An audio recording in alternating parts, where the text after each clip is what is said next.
Hello, মোমেন মোড়ের একটা mini ব্লগে আমি আবার সকলকে স্বাগত জানাই। সেই ছোটবেলার নতুন স্কুলের দিনগুলো, একগাদা নতুন বই আর সেগুলোকে মলাট দেওয়া, সুন্দর সুন্দর নাম প্লেট চুজ করা, যেটা পছন্দের বিষয় সেটা সব থেকে সুন্দর নাম প্লেটটা। বাড়ির বড়রাই তো প্রথম প্রথম কেউ মলাট দিয়ে নিত, তারপর তাদের থেকে শিখে আমি নিজেই মলাট দিতাম।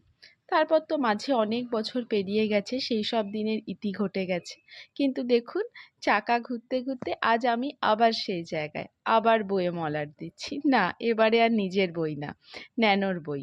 ন্যানো পড়ে প্লে স্কুলে, কিন্তু ওর বেশ কতকগুলো বই আছে এবং স্কুলের নির্দেশ বইগুলোতে যেন মলাট দিয়ে দেওয়া হয়।